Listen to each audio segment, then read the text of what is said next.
Hello and welcome. Next up in our series of debates is Leominster City Councilor at-large debate. The candidates are incumbents Frank Ardinger, incumbent Susan Chalafu-Zephyr, incumbent Todd Deacon, incumbent Claire Frieda, and challenger and current school committee member Brandon Robbins. Thank you all for joining us today. First question, and we will go in the order of ballot, which was by a random draw, which is the fairest way to do it. We will start with Councilor Chalafu-Zephyr. The current administration, with support of the City Council, has made it a de facto budget policy to set aside at least 10% of the city budget each year and put it into the stabilization fund. In past elections, some have praised this strategy as sound fiscal policy, while some have called it overkill.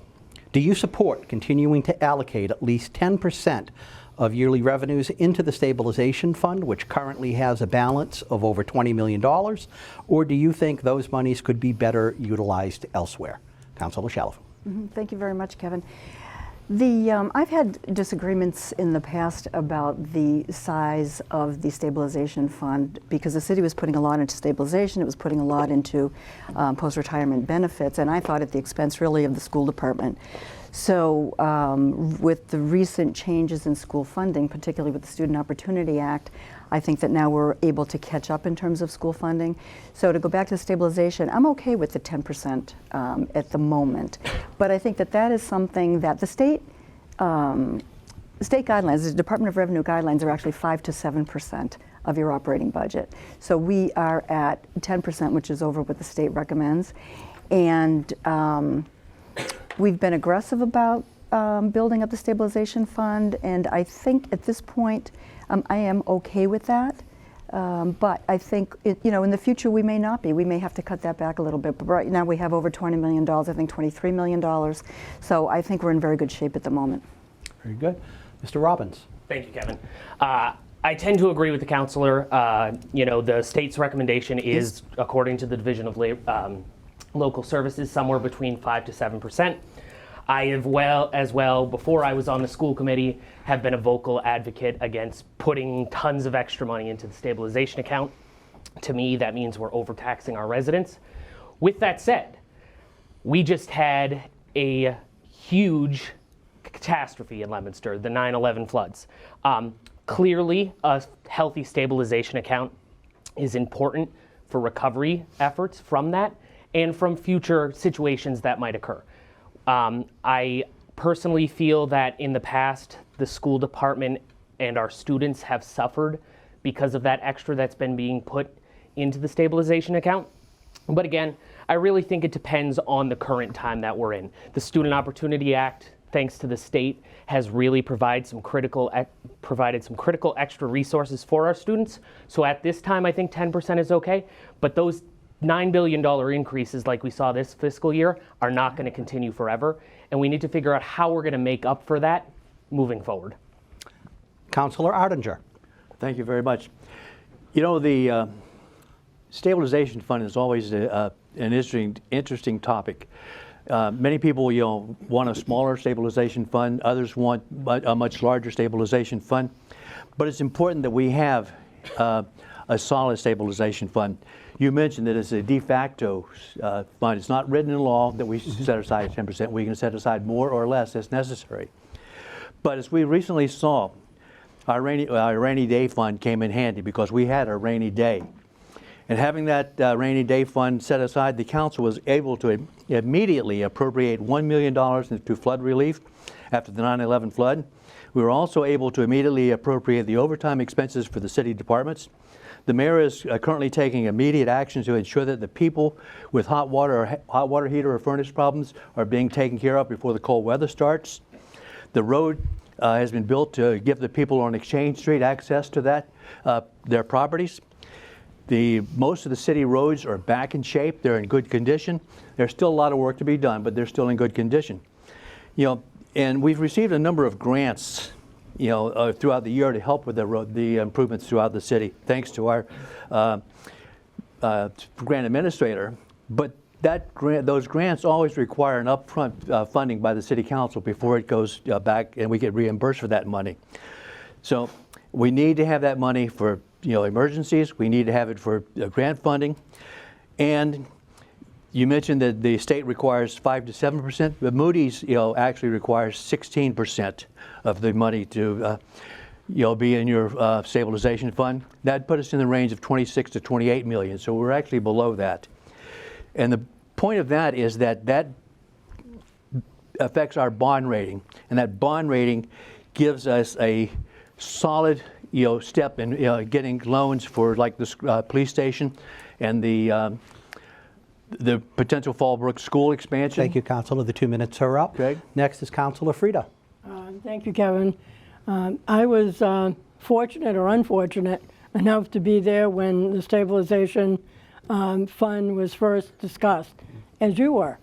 And there was a lot of controversy about, back in the day on that council, whether we should have it, whether we shouldn't have it. I fought pretty strongly to support it because I felt like every community should have a savings account, which is essentially what this is.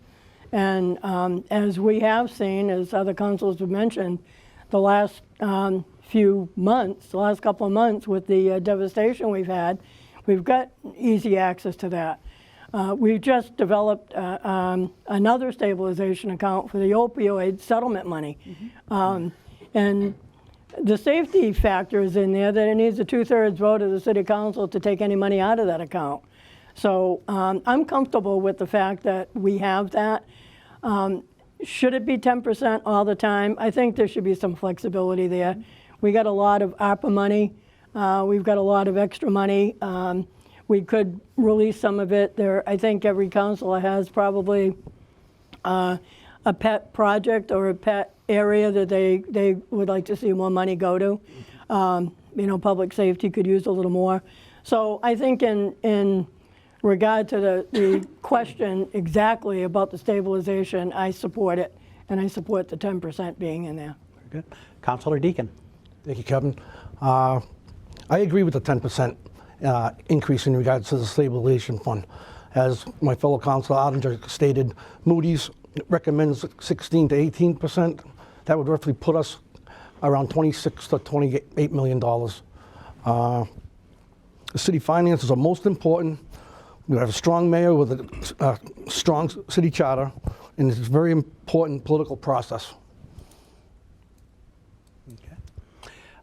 If anyone has anything else to say on this, we'll open it up for up to 5 minutes. Yeah, certainly. Thank you, Kevin.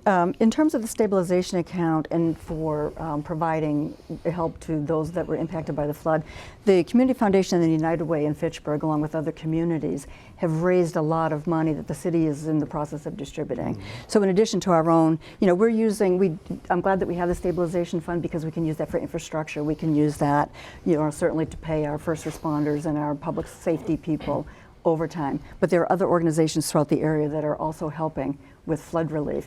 The second thing I want to say is, whether it's 10, the state says 5 to 7%, we're at 10, Moody says 15 to 16%. Well, you know what? I have a lot of people in Leominster that tell me that they are overtaxed and they have a really hard time meeting their property tax bill every year. A lot of seniors want to stay in their homes.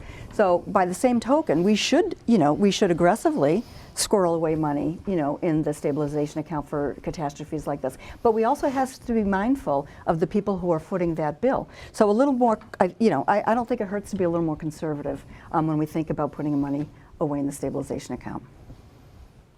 I agree with the councilor as I'm out on the doors talking to people about this election and why it's important and why I'm running, I consistently hear that every year my tax bill goes up, my tax bill goes up. Department of Labor Service, Local Services also shows the average the average single family tax bill for every city and town across the state. Leominster is obviously included, and every year it's going up. Some of that money is going into the stabilization account, and we could be taking some of the burden off of people's backs. And I just think that's important to keep that in mind. I do think that we need to look at that stabilization account when our free cash is higher than normal. I mean, we average a lot of money. A couple of years, we've had $9 million. That's really where the taxpayers feel that they're being overtaxed. I don't think putting extra money in the stabilization account is necessarily overtaxing people as much, because it's there for emergencies if it's used the right way, And it's up to us, quite frankly, whether it's being used the right way or not, with a 2/3 vote of the city council in order to release that funding. So I think we need to look also at the free cash, because that's where, you know, every year I consistently say to people when they get their tax bills in October, November, and their revaluations, I tell them every year, I say the same thing when we set the classification rate. You need to be present when we're talking about the budget, Right. because the budget is what sets the tax rate.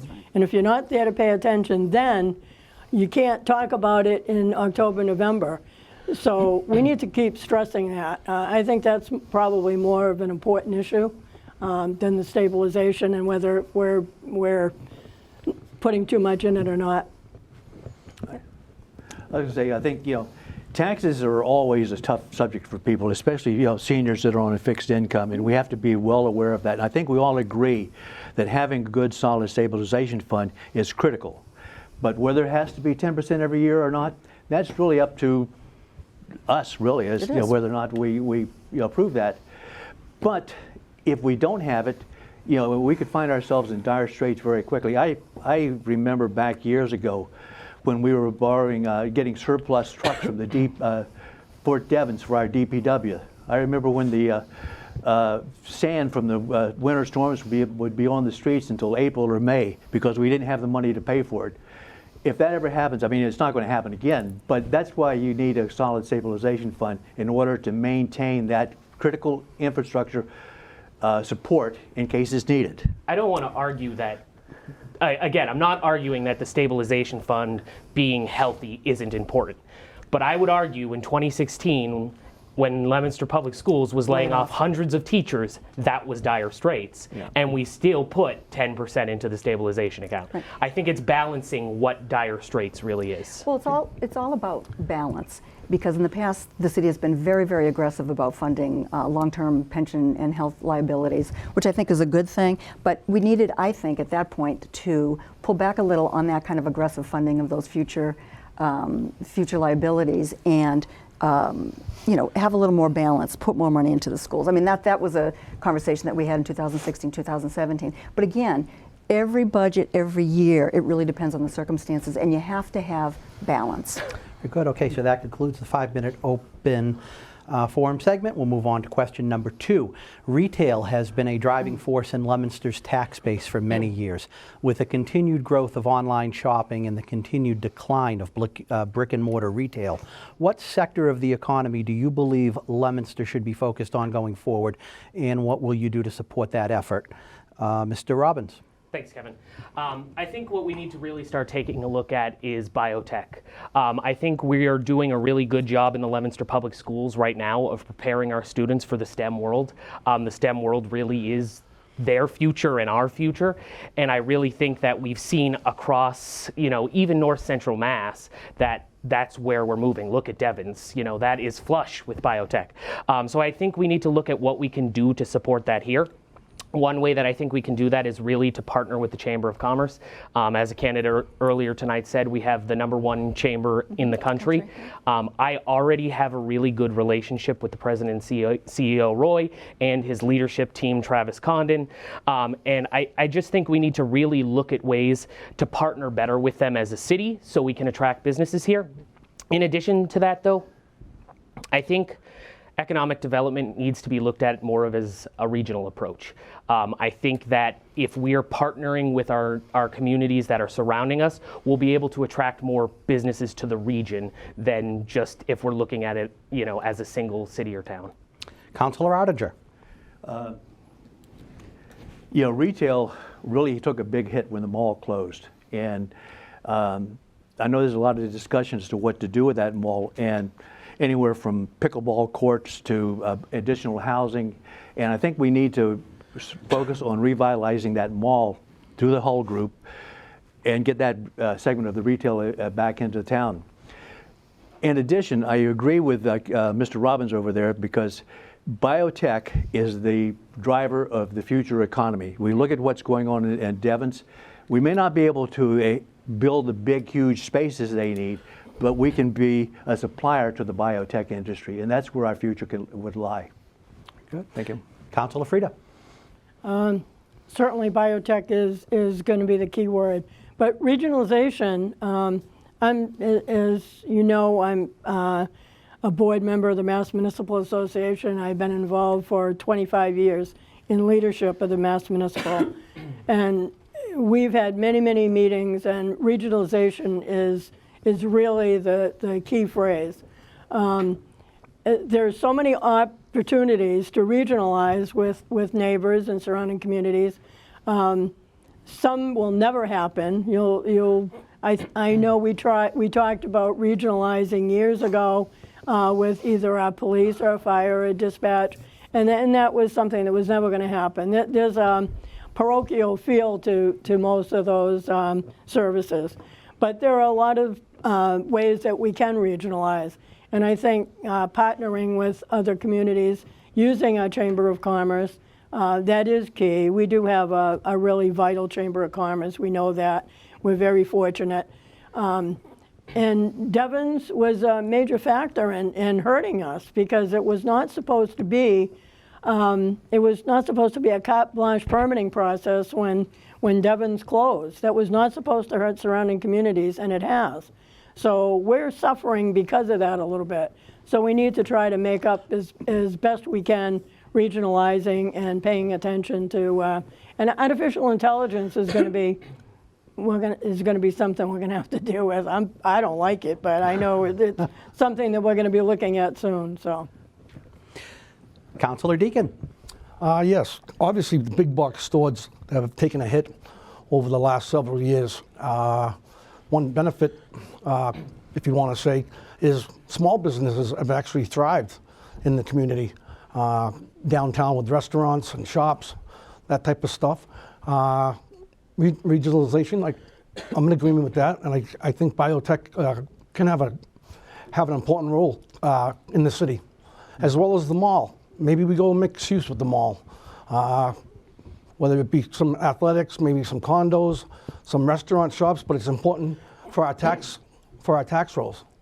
So I would be in favor of that, getting that up and running again. Very good. Thank you. Councilor Shalafu Zephyr. Yeah, thank you very much. I agree, that the real growth sectors are the science and technology firms, so biotech is obviously a really important one. But I also think, and this speaks to the regional effort, is tourism.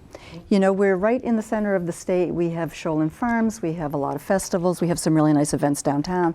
The Chamber is very much in favor of and has done a lot of programming, I think, and marketing around tourism and bringing tourism to the central part of the state.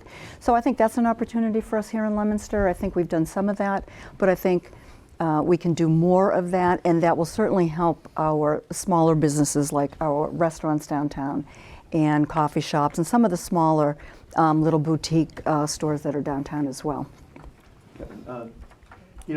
I don't know if the councilor mentioned tourism, but many people don't even realize that tourism is our #1 industry in this area. And it's because of all the things you mentioned, and we have to enhance that. And again, if you look at all the festivals and stuff that we have downtown, it's tremendous to bring people into the city and go to the restaurants, go to the little stores downtown or little shops downtown.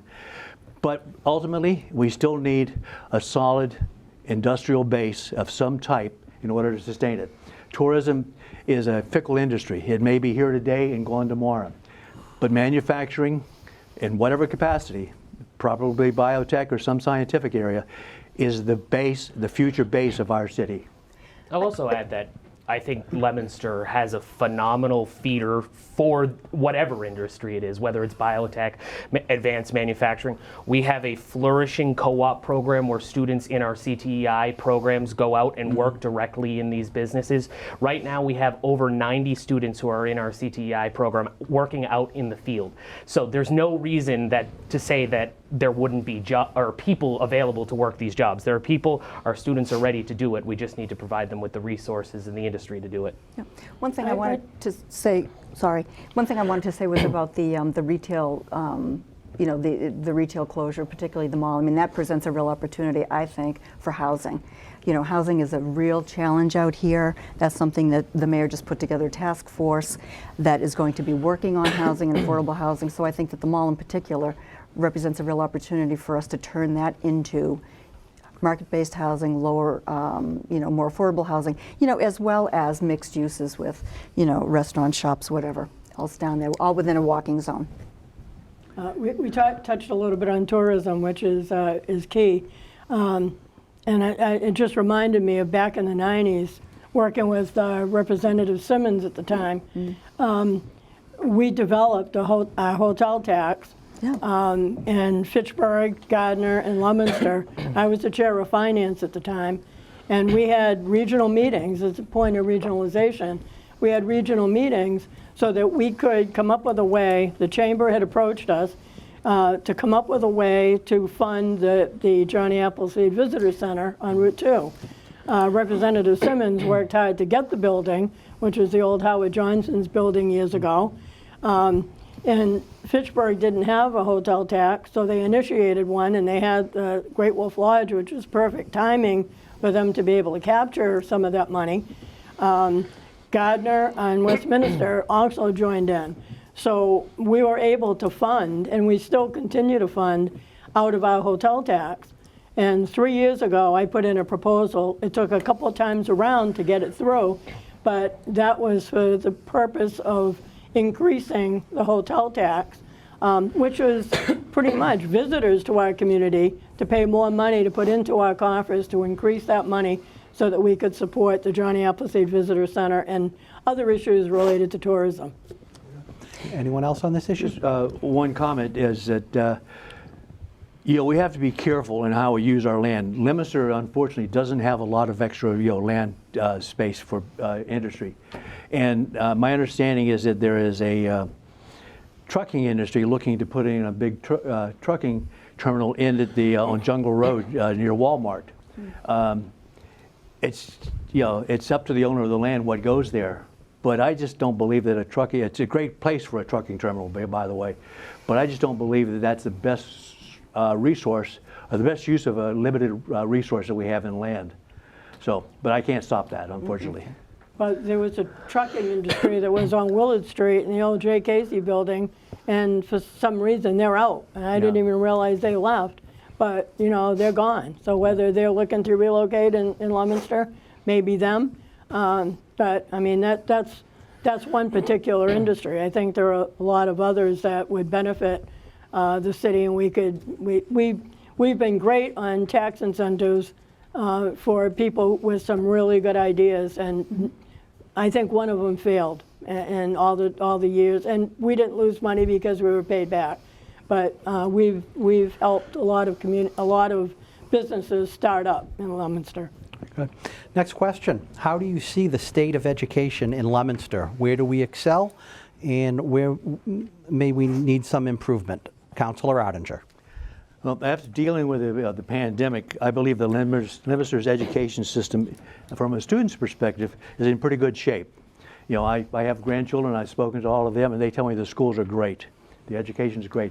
I believe every student has an app, an iPad, or not an iPad, a Chromebook, I think it is, Chromebook, you know, which is a big, you know, technology is, you know, is all there is to it. I mean, you know, pencil and papers have gone down the wayside. But where do we excel? I think it was mentioned our CTI program. I think our CTI program is one of the best in the state. It was recognized, I believe, by Governor Baker as being a very role model for other areas to use. And where can we improve it? I think we have to improve it by paying attention to the maintenance of our buildings. Our buildings remind me of a car that, as it gets aged and aged and aged, you know, eventually the repair costs are more than the cost of a new car. And many of our school buildings are approaching that point. So in the future, we have to make sure that we can set aside enough money to keep the schools going, keep them repaired. We've done an awful lot of repairs. I think there's 3 pages in the superintendent's budget for repairs that were accomplished. But we still have to focus on keeping those schools going until we can afford to upgrade them and modernize them. Councilor Frida. Yeah, I'm confident that our educational system is in good shape. Can it improve? It can always improve. Hopefully this year, I mean, there was a lot of ESSER money, and a lot of ARPA money went in that direction. The superintendent and the school committee has had some real good opportunities to place it properly. Having been on the school committee before education reform, it's a whole different ballgame now. But, you know, there's a responsibility of the school committee, you know, the school committee member next to me has been, you know, a big part of that. But, you know, this year, we've gotten, I believe the schools have gotten $8 to $9 million more than they have in previous years. But out of a $162 million budget, we have 99.5%, 99 and $500,000 is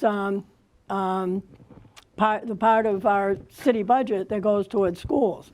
So Chapter 70 is increased this year. I mean, there's a lot of good opportunities for the school system for whatever their wish list has been. It's going to be very important for the school committee to pursue some direction from DESE and from recognizing what Leominster has and what Leominster wants. And I think that's a strong responsibility of the school committee. I don't know if I can get this Hold on. In the open segment, Okay. we will. Councilor Deacon. Yes, the state of the schools. I hope I can get this one correct. As everyone knows here, my wife is a superintendent of schools. Financially stable with the adjustment to the Chapter 70 formula, finally. LPS is able to provide resources to all students in the district. Currently, families don't have a bus fee, athletic fee, certification fee, or an AP testing fee. And this year, the district didn't want families buying school supplies, like in years past. With the support of free breakfast and lunch, children can go to school prepared for whatever they face. There's still an ongoing effort to correct and adjust Chapter 70 with special education. The district relies on a variety of state and federal grants to supplement their operating budget. The foundation budget is just shy of $100 million. Academically, the schools have purchased new and high-quality curriculum products across the board. MCAS results confirm that the learning loss has stopped reestablishing proficiency and is happening. Every student has an access to a computer or a device. Money is pouring in to short-term fixes at a very high cost. We possibly have the potential to get 75% reimbursement if we move forward with a new school at Fallbrook. As the city begins a new search for superintendent, it is imperative that the next educational leader know this community and builds upon it. It's a job that requires someone to have a finger in every aspect. Thank you. Councilor Do you know Shalafu-Zephyr. research on all that? Pretty much. Thank you, Kevin. I think that the school department excels in that we meet students where they are in terms of their learning. So we have, you know, Leominster High School, we have Leominster CTEI, Center for Technology and Innovation, and then we also have Leominster Center for Excellence. So we have high school programs that really fit a variety of needs, and I think that that's really important. I think we do that well. Okay. We're Oh, I'm sorry. I thought you were done. No.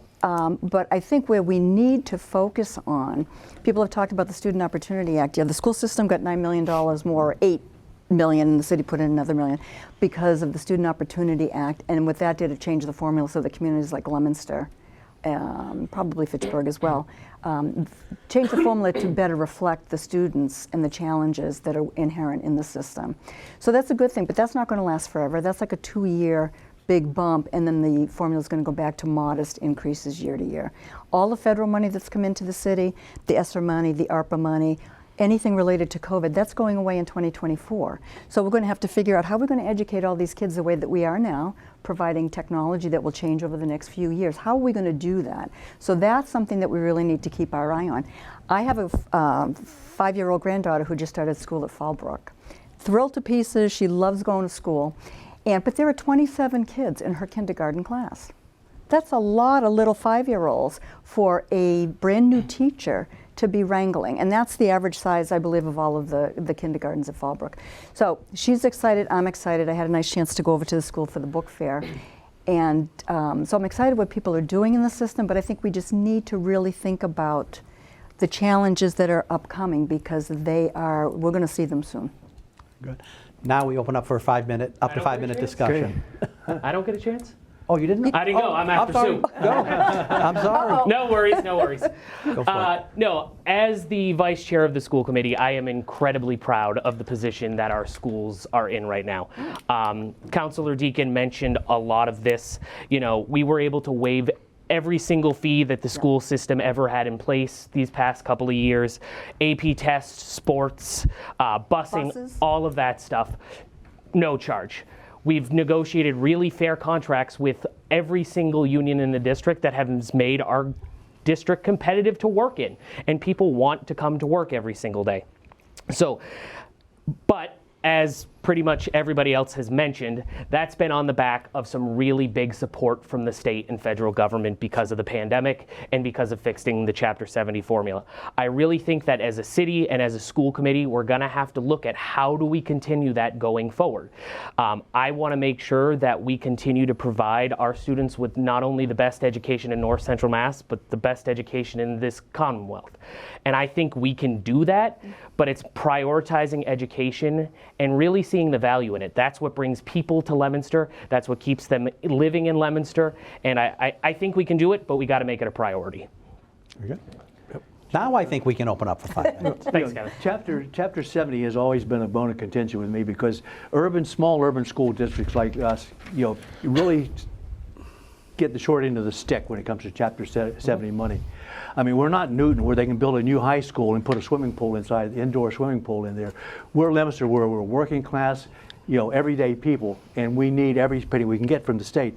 I remember back when the lottery, the numbers tickets came out. That money was supposed to go to education.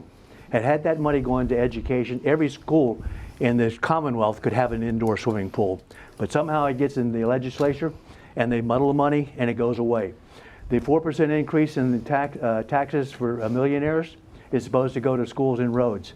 And I can almost sit here today and guarantee you that we will see very little, if any, of that money increasing our Chapter 70 or our Chapter 90 funding. So While I agree with the councilor's position on Chapter 70 generally, I think that's exactly what the Student Opportunity Act was done to fix.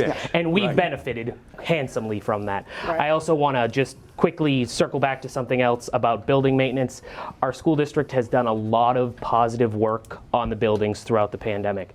I don't want any of that to go unnoticed. Butch Nato, who is our facilities manager, has really led the charge on that, and it's been critical. Every HVAC system has been updated, cleaned, and is performing at the state it's supposed to be. A lot of the issues that we would have been talking about 2 years ago before the pandemic have really been addressed. But our elementary schools, almost all of them, are 50 years old, and we need to do something about that. So I am proud to be serving on the building committee for Fallbrook School, and I hope that, in a couple of months we'll have an update on what the plan with that is, and I'm really hoping it's going to be to build a brand new school. When I was on the school committee back in the 80s, we did have a swimming pool proposed for the Northwest School. You may remember that, Kevin. I do. Everybody was up in arms about, we can't put a swimming pool, and it was going to be in the back of the building so that we didn't have to affect the school during the day, and a swim team could have been really benefited from that. But that never happened. But looking at the maintenance, there were a few years where there was a real lag in maintaining the schools. Back then, I was on for the school building of the addition of Northwest, Johnny Appleseed. Southeast, we did some improvements there with, unfortunately, with some, portables. I was on the Samoset School Building Committee, and I was on the high school building committee. But to go back to the 2024, when the federal dollars and the state dollars go away, That's right. a a lot has been given to these kids. You mentioned the fees. You got a freshman or a sophomore that has been on a team or been involved and it hasn't cost anything. What do you do with that child now if he can't remain on that team or he can't come up with the money, to continue participating in some of the extracurricular, which are very important in the development of children? So there's a real message in there, for the years that are coming. I think we know that. And the school committee, I keep going back to the school committee because I started there and I know how important it is. It's not up to us initially, it's up to the school committee. But if it comes to us in the times of the budget, that's when we need to look, going back to that 10% going into the stabilization and saying, hey, look, we got to step to the plate. And hopefully the mayor will help fund some of those issues to keep the schools maintained somewhat. Maybe not everything, but at least enough of a balance so nobody suffers from that next year because we overdid it this year. And also, I think it's really important that we keep transportation. Every year, transportation is always kind of a sore spot in the budget. It's funded, if it costs $5 million, it's usually like $1 million or $2 million in our budget. So I think that that's something very important, and I know the bus fees went away. One thing I do want to say, though, that the councilor to my right talked about the 4% the millionaires tax, the fair share amendment. I have a lot of confidence that our State Representative Higgins, along with the regional delegation, including Senator Crone and Mike Kuchmarek, they are going to fight really tooth and nail to make sure that that money comes back for roads, particularly, in Fitchburg and Leominster, and also for the schools, because that's the promise that they made, and I'm going to hold them to it, as I know everybody else is. Unfortunately, I don't have a lot of faith in our legislature. I hate to say that, but I don't. So we need to make time for closing statements. So the last question, let's bring that down to 1 minute and 30 seconds each. Sure. If they can hear that in the control room, 1 minute, 30 seconds each for the final question. Other than serving in or running for elective office, how have you been involved in the community, and what in your background makes you well suited for this position? Councilor Frida. I've been involved for over 35 years. And prior to that, I was always involved in the community with my husband and my family on veterans issues. Veterans issues are extremely important to me. My husband and others were very instrumental in starting the VVA Chapter 116, which really addressed some of the problems Vietnam veterans were having. Leominster has been incredible with the veterans. They've really stayed close-knit, and I'm very proud of working on that. I was involved in the soccer programs. I was involved in PTO at Fallbrook School when my kids were there, which led me to, on issues I didn't like, I put my money where my mouth was and said, okay, I'm going to run for school committee when the charter changed to ward representation. So I ran for Ward 3 School Committee, and if it wasn't for ed reform, I probably would still be there. I didn't want to become a policymaker. I wanted more hands-on, and I felt like I could do more in the City Council. I've been involved over 25 years in the Rotary Club. I've been involved in the school buildings. I'm presently on the tail end of the police station building committee. I'm on the housing committee. I'm not a counselor that goes to 2 meetings a month. I'm a counselor that takes my job seriously. Very good. Thank you. The 2 minutes are up. I love doing this job. Thank you. Very good. Councilor Deakin. Thank you.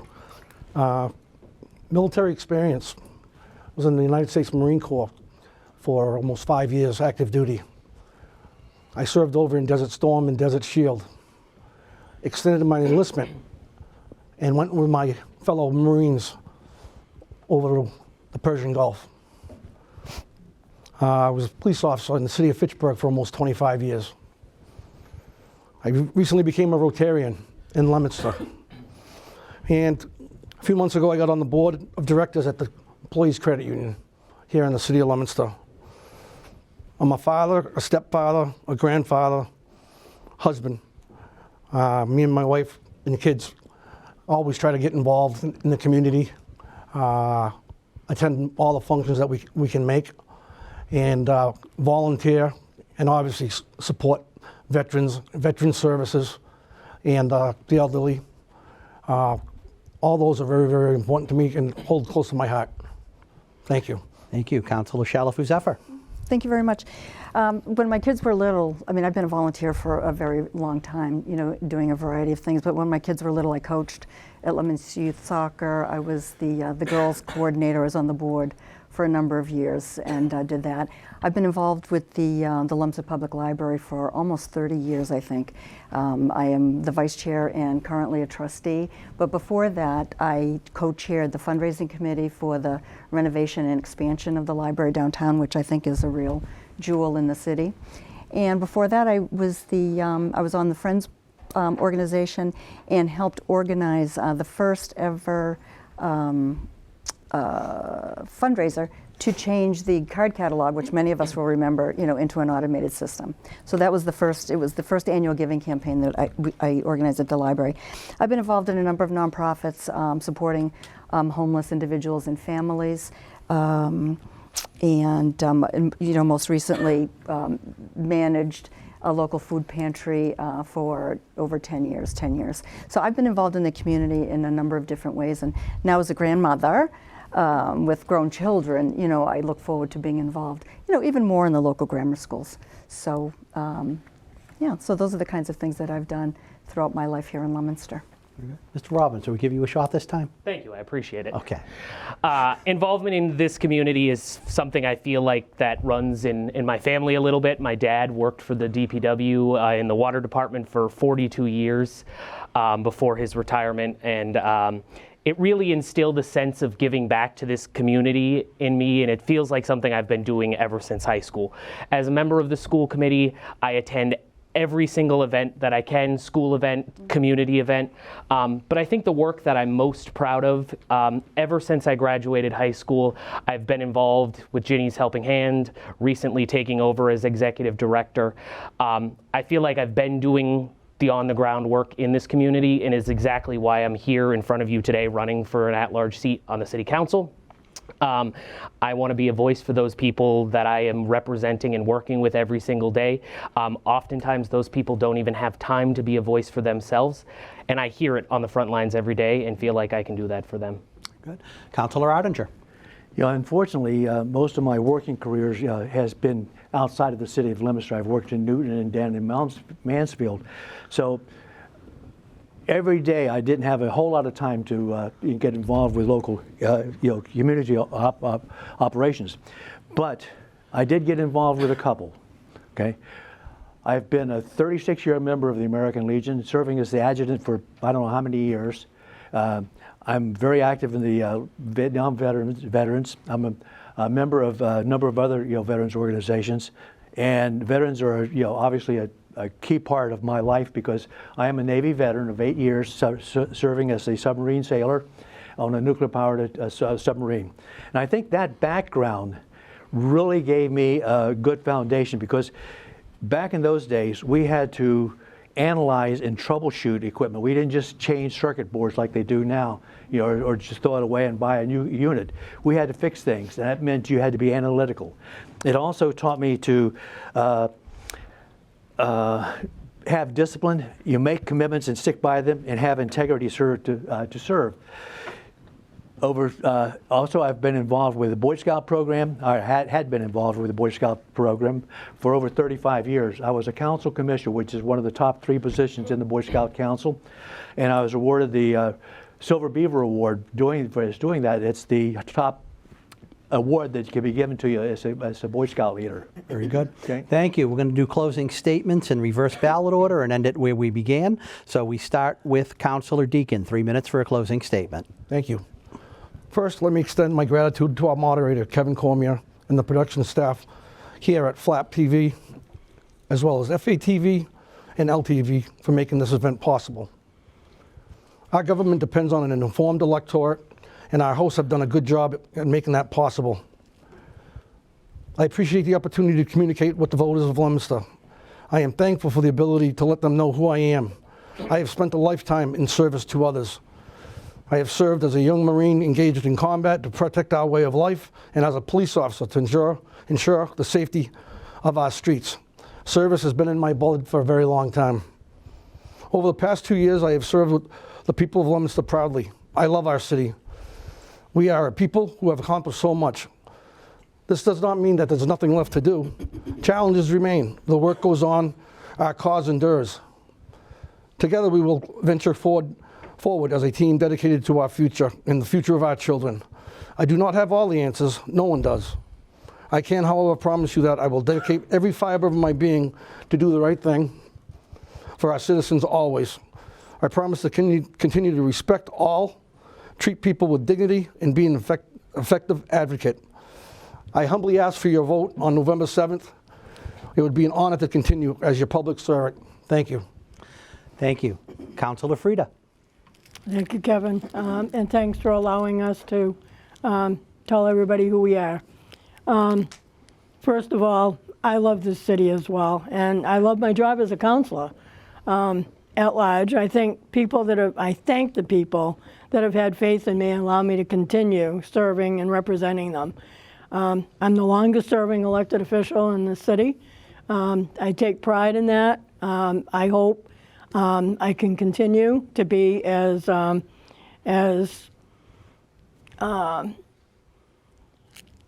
do I want to say, just to be able to continue what I've been doing. I don't like to be out there in front. I like to be in the background. I'm a solid counselor with a common sense approach. I've been a leader in city government for over 35 years. The biggest compliment I receive from my constituents is that although they don't always agree with me, they think I'm fair. And I think it's a great compliment, and I take that seriously. I'm accessible. I go into a grocery store, and I plan on being in there for an hour and a half, because I know a lot of people don't want to call or email. They don't want to bother us. And going in a grocery store or going in an department store, they'll stop and talk to you. They figure they can do that while they capture you. I also have a strong affection for veterans, and I've been in the ground. I'm a widow of a Vietnam veteran. We're a Gold Star family. Been very involved with the Veterans Program for over 50 years. I have a strong care about their safety and well-being, and also for their caregivers. And I will not stop doing any of that. Education is also key to a successful city. One of the first priorities of a buyer being in real estate. I'm a realtor and a real estate appraiser for over 40 years. And I know one of the keys, and you probably know as well, that one of the first questions a buyer asks is how is the school system and the neighborhood schools, and it's very important. Continued economic development, homelessness, possible migrant relocations, crime reduction, drug use, and future financial stability in our budgets as federal dollars are reduced will be issues that we're going to be facing in the next couple of years. And I know my experience and my institutional memory, it's going to be important to keep Leominster the city we are all proud of. We need to be looking at some of our water issues, because PFAS is going to be a major component, and the EPA is going to be coming down on a lot of communities, to look at their water supply. So I'm Claire Frida. I respectfully ask you to support me on November 7th. Thank you. Councilor Ottinger. I'm a person of very, very few words, so I won't take nearly the 5 minutes, okay? 3 minutes. So 3 minutes, you okay. can be on schedule then. Okay, good. Unlike the others here tonight, I am not a native of Leominster. I had an opportunity to move, open up a business in Manchester, Connecticut, Manchester, New Hampshire, and Leominster, Massachusetts. And I can assure you that when that opportunity was presented to me, I did not put Leominster as the #1 priority. But after visiting New Hampshire, I decided to ride down Route 101 or 11, whatever it is, and Route 13. And when I got into Leominster, I saw a bustling downtown. I saw activity all over the place. I saw really a beautiful city. I fell in love with the city of Leominster, and I've become a big advocate for the city of Leominster. I want to do everything I can to help keep the city going forward. One of the major jobs of a city councilor is that of a customer service representative. We've mentioned constituent service from time off and on tonight, but that's really one of our key fields. And I feel that my background in business and in volunteer activities, it's always been in service to others. So with that background and my background in business, my background in the military, I believe I'm eminently qualified to be a city councilor. I've been on the council for 3 terms. I've learned a lot, and I want to continue serving the city of Leominster, and I'd be honored to have your vote on November 7th. Mr. Robbins. I would like to first start by thanking the entire team here at Flap TV, FATV, and LTV for organizing this important forum. Additionally, thank you to the viewers for tuning in tonight to learn more about this important election. My name is Brandon Robbins, and I'm a candidate for an at-large seat on the Leominster City Council. As I mentioned before, my father, Lee Robbins, served 42 years as an employee of the City of Leominster in the Department of Public Works, and his commitment to public service was modeled to me and my brother Justin every single day. When I was a child, my dad showed me the City Council's chambers. That memory and the passion he bestowed to me to serve our community has grown exponentially since that day. For the past 4 years, I have been your Putting Kids First as your at-large school committee member and vice chair of the school committee. I'm incredibly proud of the steps our district has made during my tenure with my Putting Kids First vision. First and foremost, I'm proud to have led the effort to establish the position of student representatives, bringing the student voice directly to every single school committee meeting. Secondly, I have actively participated in negotiating contracts with every bargaining unit, bringing competitiveness back to our Leominster Public Schools. Finally, I oversaw the most robust budget the school district has ever seen, allowing us to take critical steps to remove barriers and enhance the learning experience for every single one of our students, including waiving all fees for clubs, sports, busing, and the construction of brand new playgrounds at all of our schools. My leadership on the school committee and as executive director of Ginny's Helping Hand have given me a unique connection to our diverse community, and I'm ready to serve you as an at-large member of the City Council. I will bring my hard work and dedication to our community, ensure that we're putting people first with every decision that the City Council makes. In this role, I will continue to be a strong advocate for our public schools, fight to expand housing affordability and access here in our community, and partner with our local businesses and community members to continue to expand economic opportunity for all here in Leominster. I'm very proud to call Leominster my home. My fiance Carly and I are excited to grow and expand our family here. I want to ensure that my generation has a seat at the table, prioritizing a people-first approach that will set our community and future generations up for success. I ask that when you head to the polls on November 7th that you vote Robbins for Councilor at Large. Thank you. Thank you. Councilor Shalafou-Zephyr. Thank you very much. Thank you, Kevin. Thank you to the team here at Flap TV. And thank you very much to all the folks out there who are tuning in tonight. My name is Sue Shalafou-Zephyr, and I'm running for re-election to the Leominster City Council. For those of you who don't know me, I was born at Burbank Hospital right here in Fitchburg and raised in Leominster. I attended local schools and graduated from Leominster High School. My husband Ed is also a Leominster native, and we chose to live and raise our 3 daughters in Leominster. We now have 4 grandchildren, 2 of whom live close by and attend local schools, luckily for us. I have a business background and have worked for nonprofit organizations in public television and most recently as executive director of a local nonprofit food pantry. Like many of you, I have been active in local organizations, coaching youth soccer, volunteering with organizations that provide housing and support for homeless individuals and families. I also serve as a trustee at the Leominster Public Library and have supported the library for many years to make it the beautiful and outstanding community resource that it is today. The City Council is the legislative branch of city government. The City Council makes the local laws and we approve the city's budget.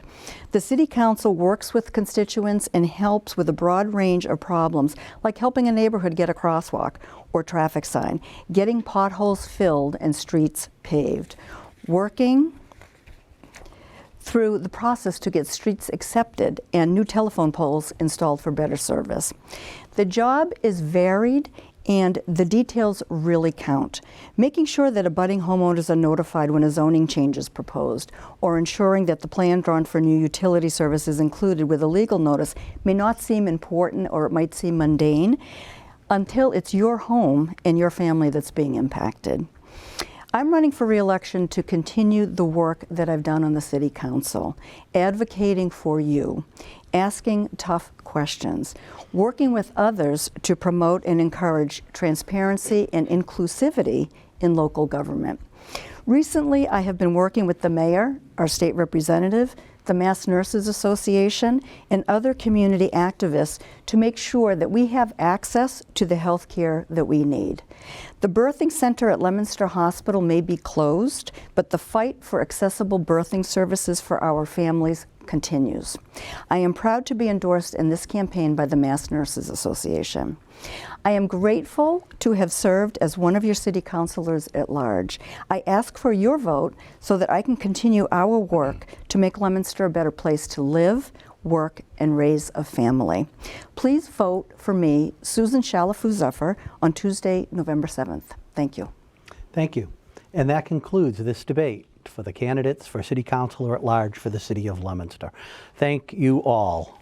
Frank Ottinger, Susan Shalafu-Zephyr, Todd Deacon, Claire Frieda, Brandon Robbins, all 5 of you running. There are 5 candidates. All 5 of you showed up to answer questions, to face each other, and to engage in what was a very civil debate, and one that you all did research on to be here. And for that, the city should be very grateful. And the voters now have a very difficult decision because, unfortunately, they can only choose 4 of you.